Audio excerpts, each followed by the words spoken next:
Hey everyone, welcome to another episode of the DLC Drop podcast. Today my guest is Chris Smith. He's the founder and CEO of Big Esports, an agency out of Australia.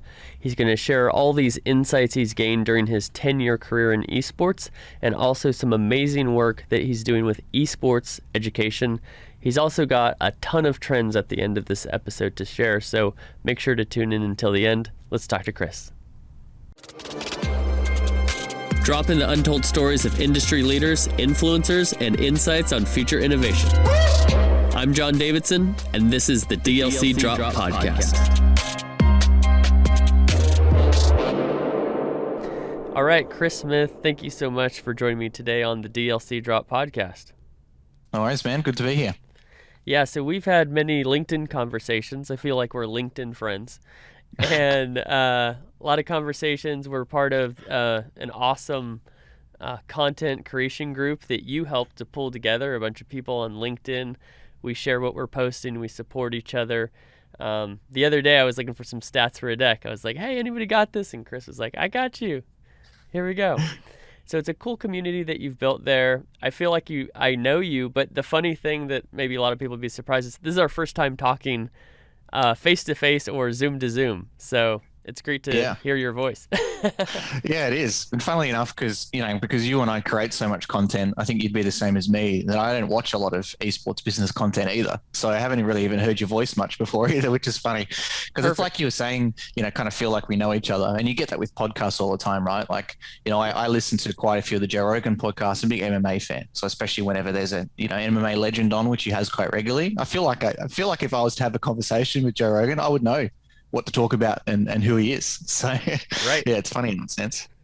Cool. Well, you're definitely somebody that I've looked up to for a long time on LinkedIn. A lot of the things that I've learned have been the posts that Big Esports posts. You have these PDFs that you'll post that's 6 to 8 pages. It's an insight or trends that are coming up. But what I want to start with you today is you've been in the space for 10 years. You're only 29 years old, but you're somebody who's been in this space for a very long time, a lot longer than a lot of others. Take me through how this journey started for you and how you've gotten to become the founder and CEO of Big Esports. Yeah, for sure. I mean, I started the same way that so many people did who's been around the same length as me, which was as a player. I think most of us who work in the business side of things has been around for, 5, 6, 7 years or more, started off as a competitive player thinking we wanted to be the best or we're going to be the best in the world. So for me, I've played in some top levels, but was definitely nowhere near the best. I played Battlefield 2, Bad Company 2 and CSGO at what I would call a semi-professional level, based anywhere in teams that were top 5 to number 1 in fleeting moments of times in various game modes and such in that path. But for me, then it was a journey, and I've done a little bit of mentoring, and I've always been trying to figure out the easiest way to explain this. But for me, it was a journey of doing different jobs, trying to find what I wanted to do in the market. And every time I moved to a different role, I thought, this is exactly where I want to be. I want to excel at this. And then after a year or so, I would go to another role and do that. And what I found out is that I wanted to work on the market, not in the market. I wanted to bring new ideas, and I didn't want to be attached to one brand unless it was my own brand that I was attached to. So, for me, I've been a top-level competitive player. I've been a commentator. The closest I got was offered an international gig, but especially in esports in those days, it was, hey, can you get to the UK within 12 days to cast the face at $40,000 CSGO comp? And I was like, I don't think so. I had enough leave, but I couldn't get a visa in time. So I've been a commentator. I ran a $30,000 Counter-Strike tournament back in 2010, which I kind of fell into by accident, by being a volunteer commentator. So in that stage, that was big money, especially in Australia. But these days it's obviously pittance compared to the Intel Extreme Masters that happens here in Australia now, which is a $350K US tournament. This is $30K AU. So that blows that out of the water. I did 4 years in PR and marketing for Thermaltake, so a computer components company. I did all their, influencer marketing, which was very, very new at that time. Didn't even really call it influencer marketing, more so just reviews with YouTubers, doing tech reviewers, advertising in magazines, which is still funny to me to this day that you're a technology company advertising in a magazine. Doing trade shows, events, and I managed one of Australia's first professional players throughout that time, probably one of the first 10, a guy called Jared, or Pig, who's a StarCraft 2, and he's a streamer these days. So I went from there, and when I was working there, I thought, this is perfect. This is my entry. I had esports in my title. I was the esports and community manager. Was running lots of tournaments and doing lots of things hands on. I was a semi-pro CS:GO player while I was working there too. I got to go to Taiwan about 5 or 6 times with that company for work, so it was fantastic. But not not so much for me in the long run necessarily. So after that, I actually exited the industry for a short amount of time. I studied social work for a year, and I became a journalist throughout that period of time. So I worked for eTechnics, which is a UK company, then Tweaktown, which is focused on the US, but a lot of their staff are in Australia doing news and reviews, etc. So there's she can't see it, there's a gaming chair sitting next to me that I reviewed when I was there, but I did smartwatches, smartphones, and audio equipment. And then I thought for a while, hey, this is what I want to do. I want to be one of the top journos in the world. You get sent so much free stuff as a journo. It's ridiculous. Everybody wants to wine and dine you, and the pay isn't fantastic, but the perks of things you get, if you want some RAM, if you want a CPU, whatever you want, you've got it. So that's always great to get that kind of stuff. And people like Anthony Gareffa, who was my mentor there, he thrives in that kind of situation. But for a while, I finished that up. Ended up doing just 1 year of uni plus one subject, which is very valuable in itself. Social work's a fantastic course to study. And then I came back into the industry. I got headhunted by Corsair to become their first employee here in Australia. So another computer components and peripheral company. So I launched them into influencer marketing in Australia. Did trade shows, events, and supported the sales team. I was the one and only based here physically in Australia with a salesperson over in Taiwan. So also had to build a shed out the back of my house, a little garden shed, and pack it full of Corsair equipment. And all through my lounge room, I had stuff for expos and conventions. It was absolute chaos. Yeah. So I did that for a couple of years, some consultancy here and there, and ended up leaving on the 20th of April 2018, which for gamers, they love the 420 joke. I ended up leaving to create business in games, which then became Big Esports, to sitting where I am today. So for me, throughout that period of time, I've kind of done everything. Like if you were to go to like an esports event, that's kind of like a cumulative event. Everybody comes in there, but also an esports event has, from my understanding, the most different sort of job titles within one single company. You've got people who are checking tickets at the door. You've got audio-visual nerds at the back end. You've got the players. You've got the coaches. You've got the people in front and behind the cameras. You've got the marketing, the VIPs, etc. If you were to run, say one of those events, I've been there in essentially every single capacity. I've been the player on the stage. I've been the player manager, the team owner. I've been the VIP. I've been the sponsor. I've been the commentator. So I like to think that I have a good holistic look at the industry because I've done a little bit of hands-on in every single section. And I'm a fan of military history and listen to Jocko Willink, et cetera. And a lot of these people talk about that kind of stuff too. The boss doesn't need to know perfectly every single thing that's happening, but if they've got some sort of little bit of hands-on experience, if the platoon leader knows a little bit how to fire the mortar and fire the machine gun and has been the point man before and et cetera, in that war terms, the same with business. If I've been the person who's been the sponsor and I know what to look out for, I've been the player manager, I know the stresses they go through, I've been the player myself, I know what you're thinking when you're on stage, then I can use that in the future to my advantage working in the industry. So yeah, that's the long road to where we are right now. Yeah, I think you make a great point with the whole thing of being able to manage the job. You can do that a lot better if you've done the job yourself because you know what's going into it. And I used to work in the design world as a business manager, so I had all these real high-level designers that I was managing, but I was not a designer. Fortunately, the guy I reported to was a designer, so he had a really good idea of what was going on. But I've been in situations where, and I think everybody has, where you've got a boss who hasn't done your job, right? And it's like, this guy doesn't know what it takes. These deadlines are crazy. But then you have somebody who has done it and knows what you're going through, and they can set you up for success. I think what's really cool is from a business perspective, like you're saying, whether it's a consultant or your own agency. With me, I was the head of partnerships at GameStop, and so I have a very good idea of what a brand looks for when they're wanting to do a deal, when they're getting pitched. And so now in my consulting role, I'll talk with sponsorship sales agencies, and they'll say, John, what would this brand look for from your perspective? Because you've received all the pitches from, and so I think that's also a key to unlock for a lot of people, that what is your future opportunity is what you're doing today, teach other people how to reach that. It's a bit of a Yeah, Your it's a bit of a experience. cheat. It's a bit of a cheat code too, right? Like you Yeah. already know, you don't know what you don't know, and that was a piece of LinkedIn content I made the other day. It was about an agency that reached out in a mass CC email to influencers asking if they want to join a campaign, and you just don't know these things unless unless you know not to do them. And Right. we found that with where we do raises PR in Australia and New Zealand, so another peripheral company. Obviously, we're well suited to do that due to my 6 years of doing that as a job myself. And the same with our account manager there, Bianca. She's picked it up fantastically. But at the start, there were a few things that I thought she would know, but it's just through my hands-on experience. You don't know until you come across these things. So if you've already got that done, it's a cheat code. And I never, like before I started my own company, listening to every startup kind of podcast that I can, like Startup by Gimlet Media and The Pitch by Gimlet Media. They were the two best ones for me. You can use that and their experience, but you often think within esports that, hey, we're special, the industry is different, I'm not going to go through these problems, I don't need to listen to these old crusty, what's a mentor going to do for me? Like, what does mining or what does car washers have to do? But a lot. You've still got profit and loss, you still got Yeah. to pitch for business, you still got to win business, you still got employees that have homes and families and money that comes in and money that goes out. So ultimately, esports and gaming business is just business. I agree, and I think a major challenge in our industry is I see this dynamic of two groups of people.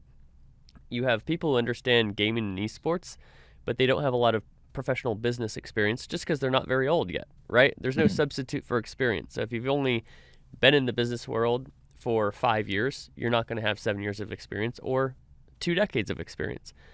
And a lot of times, working in esports, maybe it's not the most professional environment, you could say, right? It's just people getting together and making it happen.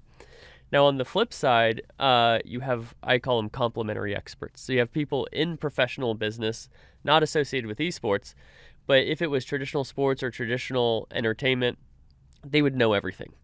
But there's something about the consumer behavior of gamers and the ecosystem of esports, which is unique, and just this being a completely different thing, that the folks who would otherwise know it all don't have a clue. And Mm. there's this gap between the two groups, and they're unable to talk to each other. And so I think where I found some success is being one of those people who can talk to the business people and then talk to gamers and be that translator, if you will, or be the in-between person. What do you see as some of the challenges or also some of the opportunities to bridge that gap and help build more sustainable growth? Yeah, I think most of it is just getting in the room. That's what I found. I've been really lucky to. I've made some content about this. Been really lucky to have two major mentors in my life. One being Carl Flores, who's the CEO, current CEO and founder of Unicorn, who's a global wagering company. He had an exit in the past. He sold a company to Microsoft's VC arm that was advertising in Steam Message of the Days, and then actually joined with Rahul, who founded Microsoft VC, to make this new company together. And my first ever meeting with him back probably around 2017, 2018 kind of time, we had a very similar conversation to this. Carl was saying, and using this company as an example, and this company isn't an example just because they're big, but he was saying, I'm sick of companies like Coca-Cola or Toyota or blue chip companies just throwing a 17-year-old IT intern in to be their head of gaming and esports. They got no idea what they're talking about. And he said, Chris, like, I sit in the same situation that you do a lot of that time, which is that translator between business and gamer. And he was saying, Chris, I want to use you as kind of almost like a pawn, really, or maybe upgraded to a bishop, to kind of push you in there and say, look, go to Chris for some advice. And he's probably going to tell you to fire your 17-year-old intern that you've set up, or at least give them some training. But Right. yeah, I think it's very important. But yeah, the hardest thing is to get into those rooms. Another one of my mentors who I was with last night, we went to a sports tech, so the Australian sports tech network company. We went to one of their networking mixes last night, and there was a guy there who's had an exit from like $2 billion exits from being a seed stage, and also an $850 million exit, very down the line, hilarious guy. Spent 40 years as an investment banker over in the US, Wow. brought that knowledge back to Australia to develop the sports tech industry. But I wouldn't be in those kind of circles if it wasn't for Andrew Walton. And he's exited a sports tech startup himself. He sits on the board of our state's governing body or government related body for sports technology. And when I want to get into rooms, he's the one. who can get me into those rooms. He seems to know everyone. And same with Carl. Yeah. Carl knows everyone. You know, one day he's like, "Hey, you want to see a picture of me and Floyd Mayweather standing in front of my gaming PC?" And I'm like, "No, there's no way." And yeah, it's him. You know, they're just hugging it out, you know, arms around each other, standing in front of the gaming PC. But a lot of that is getting into those rooms. And when I first started in the space, I was just spamming messages to people on LinkedIn trying to get them to listen. And I quit my Corsair job thinking, hey, I'm going to convince, you know, big brands to get into esports. I know the space better than anyone else. The only part of that that's true is I might know the space better than most other people, but they don't know who I am. They don't know what my history is. And I'm reaching out to them cold. And most of these people are just like, hey, Chris, just piss off. Like, I'm not interested. And I can see why now. But when you can get that introduction from someone like a Carl or an Andrew, or then you can start to get that snowballing effect of, okay, you've done good work with one person. They're going to start to introduce you to your friends. You can become that select expert. And I think another fantastic example for anyone who's listening to the podcast is look at Chris Kizak. If I think of Isle of Man, which is a country where so much money flows through, he is the expert in there. So now that he's worked with the Isle of Man government specifically, it's set him up perfectly for consulting life later in life, because he is the man. He is the esports man in that space. And that's part of what you can use LinkedIn for. It's part of what you can use mentors for and positioning. But it's all this kind of stuff, you know, you don't learn in school, that, you know, you got to slog through the hardship of begging for $5,000 contracts to to get there to where, you know, you and I are today, a bit more successful. Absolutely. So, and I'm fortunate to have a few of their friends that have brought me into some rooms as well. But my question for you and to share with the audience is, how do you get in that first room? Because once you know, it's the snowball effect, but how do you start the snowball? Was it something that was, and I'll share an example of mine after yours, but was it something that was just happened and you leveraged the opportunity and you couldn't replicate that? Or was it something that you recognize, wait, no, I did this thing and this helped me generate these initial relationships? Couple things, I guess. Like, one thing that I've seen specifically in Australian esports, and a little bit internationally, but more so in Australia, is people would brag about not talking about what they do. And I always found that was a little bit crazy. You know, at one stage there was, I think, 5 or 6 League of Legends teams in Australia that had team houses for the first time. This was back in about 2016 when I was fresh at Corsair, and I didn't even know. And I thought, if I don't know that, like, this is huge news. Like, these should be sponsors on these things. This should be in mainstream media. Like, we should be singing this from the top, you know, from the hills. But there was a lot of that thing in that stage where there was people were just spending the money on teams and operations, not on marketing. And then also on the other side of people just not talking about what they do. And that's where I started on LinkedIn, is like, don't be scared that if you did a cool campaign with Razer, tell everyone about it. Hey, I did a campaign with Razer. And it's paid off perfectly for us on LinkedIn as a revenue driver, because I remember posting about doing a Seuss campaign with Mr. Miola, and then straight away I got a $20,000 campaign sent to me after that, because the guy was like, oh, hey, I've been looking for influencer work. I didn't know you guys did it. Awesome. Here you go. Here's 20 grand for a campaign. We take a 25%, off we go. You know, got a little bit of revenue out of just making a single post and a case study carousel. So, but in regards to like getting the first shot, it was funny. I went to a public podcast recording with these guys called Funny Business, who are 2 Aussie blokes. They're hilarious. And there was a lady there who had a massive exit already in the skincare business and has now founded a little bit another type of skincare business that's much more focused on equality in the community and sustainability. And she was saying that it's her belief that founders and startup, anyone who works in startups in this space, specifically founders, have a much higher tolerance for stress and mental pain than anybody else. And I was laughing when that happened. And one of my employees just looked at me, and then I had dinner with her recently, and she was saying, "Yeah, I remember that," because as soon as I said that, she thought to herself, "Is Chris okay?" And I told her, "Yeah, but sometimes no," and much more okay now than I was in the past. But you know, I think that's very true, and that comes back to the point I'm trying to say is that just bashing on the door nonstop. And that's what I had to do. I had to just go up to the door of the business and just bash on it as hard as I could, get thrown out by security, go back to the next door, keep bashing on it. And sometimes as a founder, you feel really defeated. You get sick of being told no. Yeah. For a while, no is more motivating. You get more excited. You're like, I'm going to push harder. I'm going to get that yes. But then after so many no's, it's kind of like, I'm a fan of the UFC. There's only so many punches you can take before you go down. You can only rope Right. a dope for so long, like Muhammad Ali, until that's it. You got to drop. But then after a bit, you come back, hopefully stronger than ever, with a Yeah. vengeance to get back up there. But yeah, getting that first win is always very hard. And it took us a long time. The thing that took us the longest with my business is getting a contract that was more than just a once off. So getting a 6 or a 12-month contract Right. is the longest time. And it was the focus for us for a long time. For a long time, we made our money off a feasibility study here, being a preferred supplier with the company and getting regular campaigns for influencers, but nothing confirmed. So, with one of those clients, it was like we'd have nothing for 4 months and then we'd have 8 in 2 months kind of thing. So Right. that's not reliable for a business to be able to hire employees. It's not that reliable cash flow. It's up and down. But, for a long time, it was very hard. It was a slog. But now we've got multiple of those, Razor, Ritual Motion.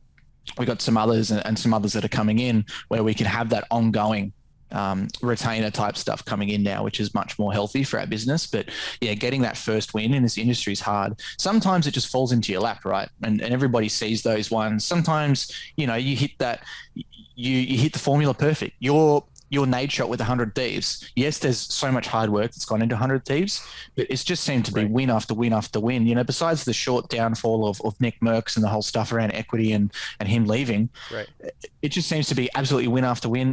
Bringing in Scooter Braun, bringing in their COO, bringing in Drake as an investor, then having like 6 sold out drops in a row, signing Cash App, signing their 100 Thieves content house, and then their boys collective that they brought on, and then having their intern who's become a massive success in himself. That it just seems to be compounding. So sometimes you do get those, but once again, setting yourself up for success. It helps if you launch an esports team if you've already got 4 million followers yourself. So That does help. I remember when Nate Shot launched this podcast, and Hector Rodriguez was the first guest, and I was like,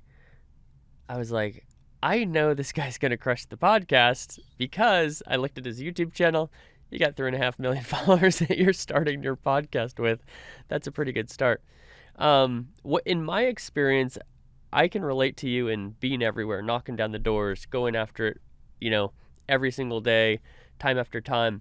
What I found in addition to that is really having an others first mentality. And so when I started my own brand, I actually was hesitant because I didn't want to be a self-promoter. I didn't want to be a guy who was like, oh, look at me, look what I'm doing, blah, blah, blah. I was working with an executive coach at the time, and she opened my eyes she said, John, you can do content every day without it being about you. And so, yeah, like today I did this, wrote an article in a magazine, and so I posted about it, of course, but I'm also thanking the person who invited me to do it. I'm also shouting out the people who have helped me gain knowledge in esports. I try to kind of have 3 buckets, if you will, of content. I've got the podcast, so I'll announce the podcast and I'll have some insights. I call them DLC drops. I'll do motivational stuff. So like if you're an entrepreneur or you're trying to overcome something, like, hey, look at me trying to trick 25 times on a rail and slamming, and I did it, sort of a thing. I've still got the bruises. I'll be skating next week, but not before that. And then the other one is specific esports insights, which is my credibility, right? Because sometimes I need to, it's not just that I just want to share it, but I need to back up my credibility to say, hey, the reason why you follow me or you listen to me is because I do know this stuff. It's not just all memes about feeling good about yourself, right? But in those things is when the content is adding value to others, or with the podcast it's promoting others, what I found is that's generating goodwill. And so not only are you getting out there and you're getting eyeballs, but you're generating favor. You're generating love from other people because you're helping them first without necessarily asking for anything back. Now, of course, you hope something comes back, but it's not, hey, Chris, I'll have you on my podcast if you introduce me to Corsair, right? It's, hey, Chris, I want to share your story. You're doing amazing things. Would you love to come on the podcast? Sort of a thing. So that's my perspective. You vibe with any of that? Yeah, no, that definitely makes sense. It's much easier to think that way when you're not struggling for money either. That's what I found. Back Well, back earlier in the business, that goes back to like what I was talking to Bianca about. Much less stressed now than I was in the past when it was like, crap, we've got 2-3 months of runway left and we got no long-term clients. What the hell are we going to do? sure. And almost every startup has been in that stage in one sense. Some of my friends who run, startups that make 5 million plus a year have been there.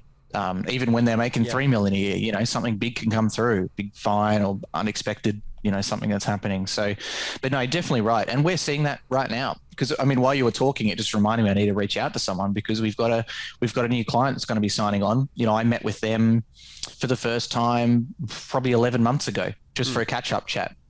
And after that chat, there wasn't anything directly we could do. But now they're going through, potential Series A and some other stuff. They've got some funds that they want to spend on some acquisition, and they want to work with us to do those kind of things. So, these things definitely come back around. And sometimes it's hard to justify that time, especially when you're busy as well, to just have a catch up chat with someone. Right. And I definitely do it significantly less these days than I used to, but it's about finding that balance, right? Like I remember Right. one of our silent investors and also worked with us for a while was like, Chris, stop taking so many meetings. You can get some actual work done. Because there was a period of time where I was just talking to people all the time and I didn't have I any can time to. relate. Yeah, you have three. Yeah. If you have 3 1 hour meetings, it really takes about 6.5 hours out of your day. And then what do you got left?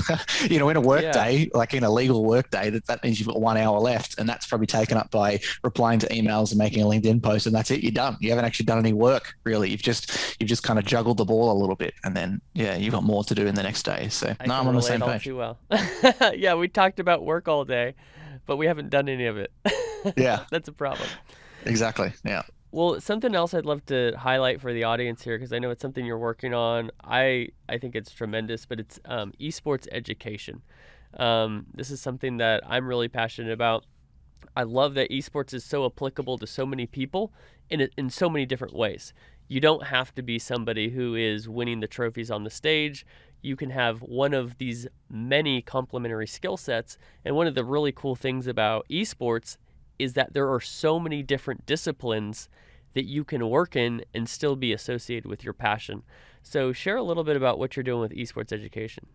Yeah, for sure. And what we talked about pre-recording is that so many people are focused on just the performance side of things, and we see this all the time, right? Like esports is the buzzword, and most people come to us saying, "Chris, I want to get into esports," and then usually it's no, you actually want to get into gaming, and then it's no, you actually Yeah. want to get into Gen Z millennials, and gaming is the way you're going to talk to them instead of just going to an Instagram or going and working with the Right. UFC or another sport that goes towards young people or something else cool, some TikTokers or something like that, right? So, if you look at throughout the US as well, it's something like 100 plus colleges have scholarship programs. Even here in Australia, there's universities with League of Legends scholarship programs, like the Queensland University of Technology up north. There's a lot of high school esports going on, but it's all competition based. And we know that from my own learnings, I started off as a player because I thought that's what I wanted to do. Too stressful, and I'm not the best player. I was more of the team motivator and what we call like a support player. And Yeah. sometimes my job was to do, I can't remember the guy's name, but there was a guy in Navi who was the team captain or the second in command. A lot of the time in CS 1.6, his job was literally to die. His job was to jump out, see where everyone was, die, and then get what's called traded in that game. And trading is when, let's say you and I are taking a site together, you die, I got to kill the other person straight away, and that's trading kills because it's hard to get 2 kills in a row. Generally you can trade. So if you think about where I'm sitting in that position and now working in the business side of things, and I see this with so many other people who are senior in the industry, all started off as players, why is there no support for these kind of people to get into the space? And like you said, it's so wide reaching. If you look at some of the jobs that I've had, I was a journalist, and in that job, maybe 4% of my job was esports. Like I wrote an article about are LAN parties still a thing? That performed very well. That's a very small amount of esports. I wrote a little bit on like, here are the top 4 esports wonder kids, very BuzzFeed type article, but some literal kids who are like 15 years old that have won like 30,000 to 1 million in prize money. But same with working at Corsair and Thermaltake. at Corsair, my job was maybe 10% esports, but because I made it that much, it probably should have been 5% at that stage. But Yeah. they're all relative, right? So something we've been working on for a while is with Wyndham Tech School here. So Tech School is a school that high school students, which is in Australia is around 12 to 18, high school students might go to every now and then to complete certain courses. So Wyndham Tech School specifically has a massive computer animated design room, massive CAD room. They've got a massive 3D printing room, a massive room which is automated assembly line workforce, where they actually kind of like make Lego models all with robotic arms while sitting away. So we've been talking to them for a while and have now started actually developing a high school entrepreneurial esports course. So I say entrepreneurial because it's leading in, like I said before, it's not the performance side of things. So we've got some funding in that section. We've done a release, but we're doing a re-release about that later on. But that's going to kick off in term 4 this year, which is in October, with a pilot of around 20 to 25 in a classroom of year 9 students, which are about 13 and they turn 14. I believe they turned 14 in the year of year 9. Or 14 turning 15, sorry. So with these people, we're going to be teaching them skills around the lens of creating an esports tournament, because like I mentioned, a tournament before, it's got the most bodies and the most different kind of roles involved in it. Yeah. But, using that entrepreneurial lens and using a game, say like Rocket League, which is applicable for 14 under 15s, to help them understand how to register a business, how to do a marketing proposal, how to understand profit and loss, cybersecurity. There's a week where they'll all get hands-on and build a gaming PC together with probably bring in a rep from a Corsair or a Thermaltake or someone like that to get hands-on with them as well. Because what we find is that if people leave that course, it doesn't matter if they want to go make a coffee shop. They're going to understand how to register a business in Australia. They're going to go through that process. They're going to understand how to look at a balance sheet. They're going to understand how to do basic contract law. They're going to understand how to set up a network, because everyone wants free Wi-Fi when they go to the coffee shop. So, part of that, part of this course is helping them with skills with no matter where they want to go. And we see that a lot.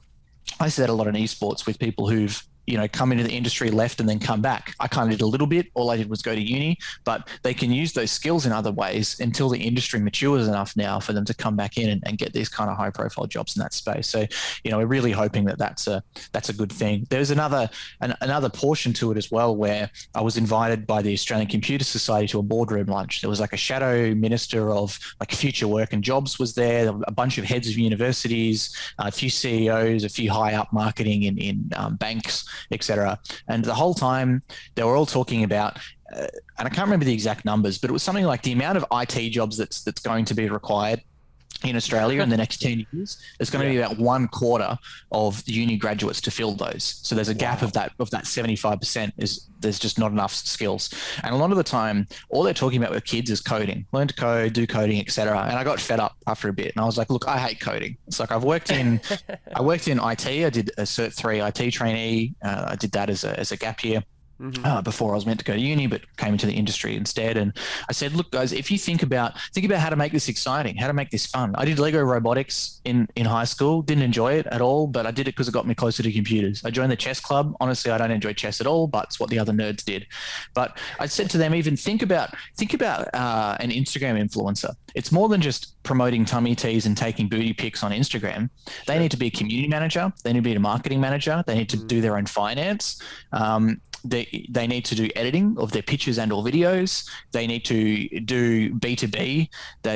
And usually that's between them and other Instagrammers as well. They need to understand how to do that. Then they need to go to live events, and they need to have a persona where they can talk on stage and talk to other people. So there's so many things that go into that. And similar with esports as well, that, let's say that, there's a study that was conducted that said 75% of American high schoolers want to be an influencer when they grow up.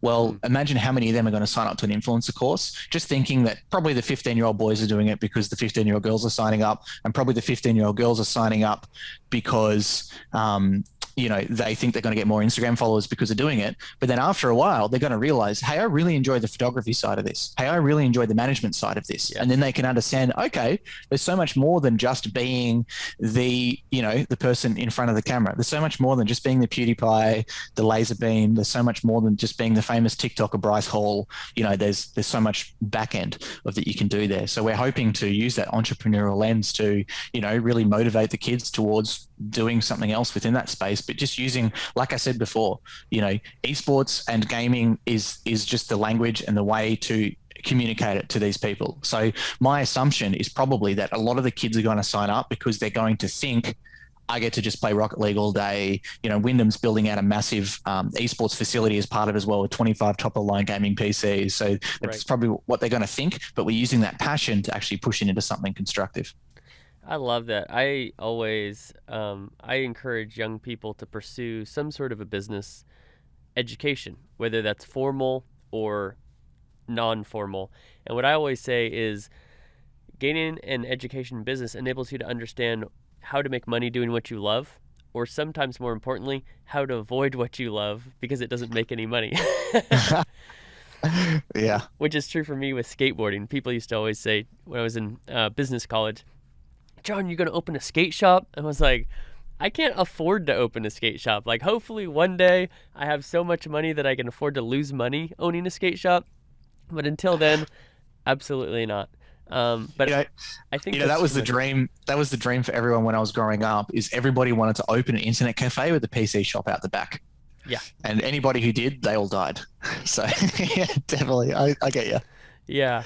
So I think that's tremendous. So you're doing that, and you're just tying it to what kids are already passionate about, so that they can find that interest and then discover new interests, which will serve them well in life. So when is that going to kick off?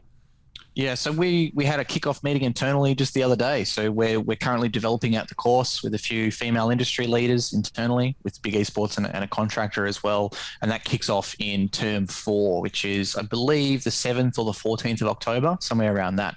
And it'll go for 9 weeks. So the original course we're looking at is likely 1 day a week from 9:30 to 1 p.m. So just over half a day for the kids. And then that's the pilot. And then the aim is for us to have a successful pilot, roll it out next year in a maybe a full day a week course, but where their kids actually run a tournament at the end of it.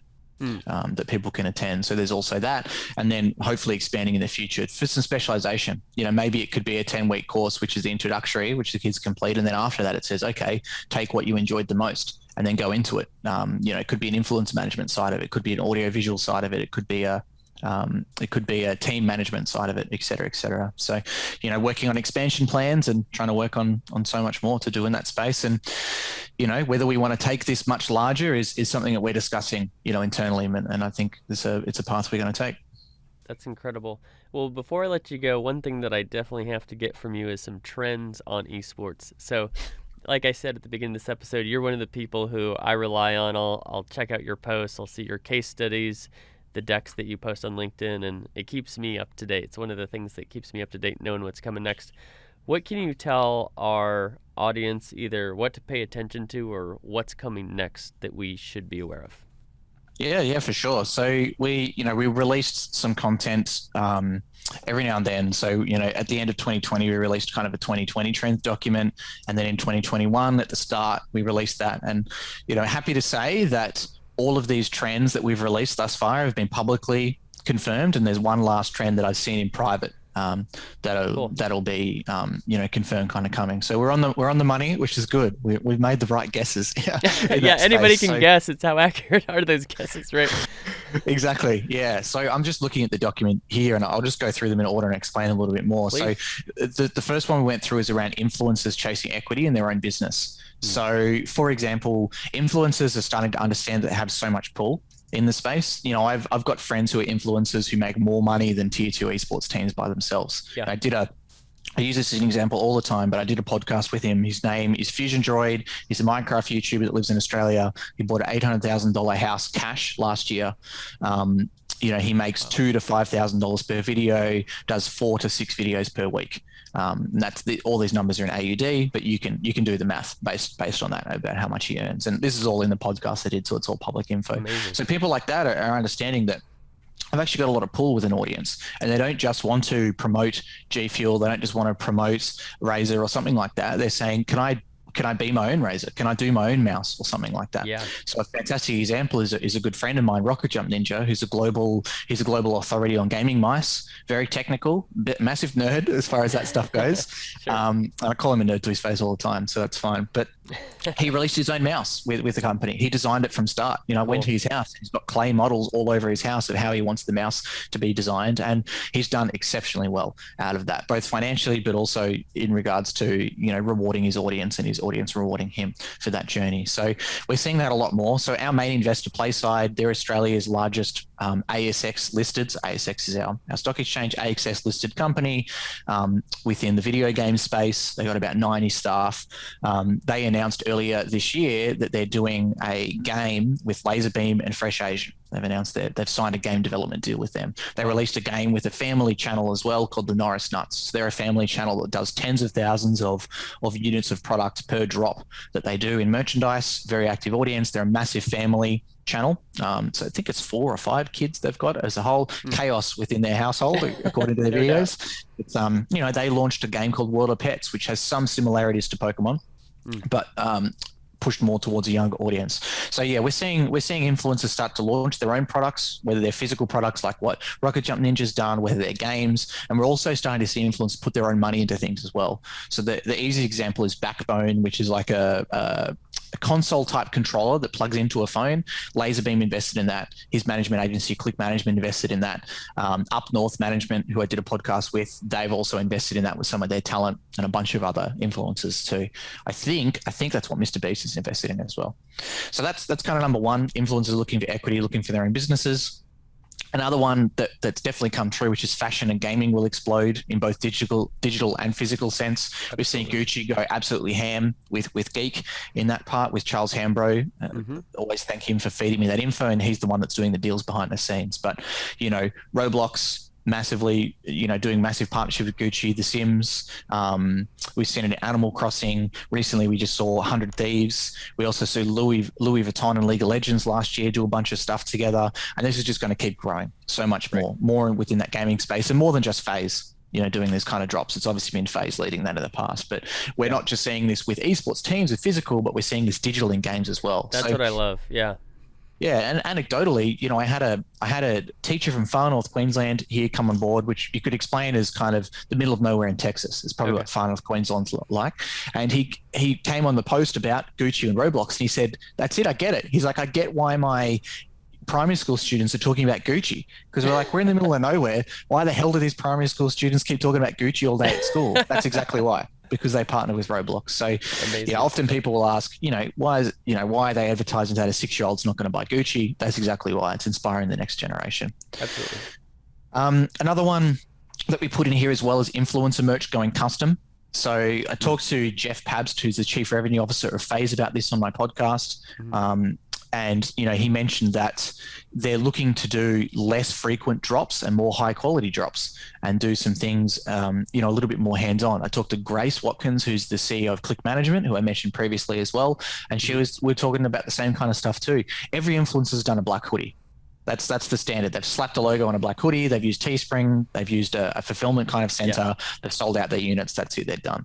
But now we're seeing people start to do things much more custom. So, for example, FaZe partnered with Heat to make a box of Heat, and Heat is a company that does kind of last season's high-end fashion, and they do it quite cheap. So it's a guaranteed you get $900 in retail price. It'll cost you $600 for the box or something like that.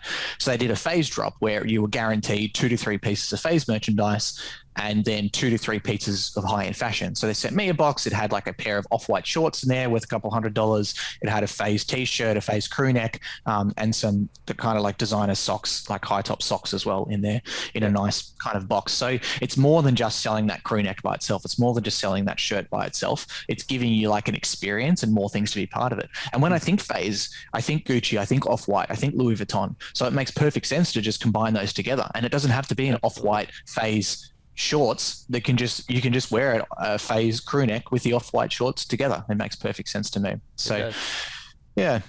Another one that we put in here is esports teams operating as an agency and going a lot wider. So you see that a lot. Team Liquid has had one up agency forever. Mm-hmm. that have been doing stuff in that space. Talon Esports, which is they're based out of Hong Kong. They have a League of Legends team that did very well at Worlds, who's based out of Taiwan. They operate as a digital marketing agency basically as much as they do as an esports team at some stages.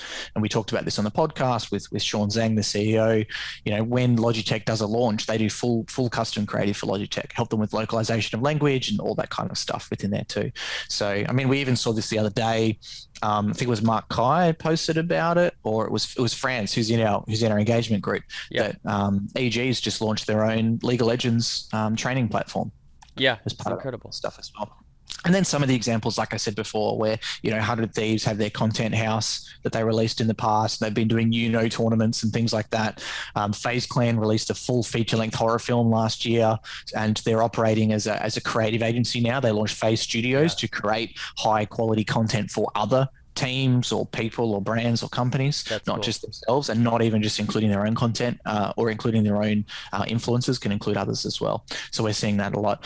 And then something we talked about very early on, which has kind of gone through a big peak and then a dip, is NFTs. So, Yep. when we released this document, that was when the Rick and Morty creator Justin Roiland did a $1 million NFT auction, and Logan Paul had just released his first NFT thing with Bondly, where he was doing Pokemon card unboxings, and then someone would win a Pokemon card if they bought the NFT. Obviously, we saw a massive rise after we released this document. 100 Thieves did some artwork in NFTs, and we've seen some other stuff coming. I think it was TSM announced that they're doing something with Bondly Finance as well upcoming.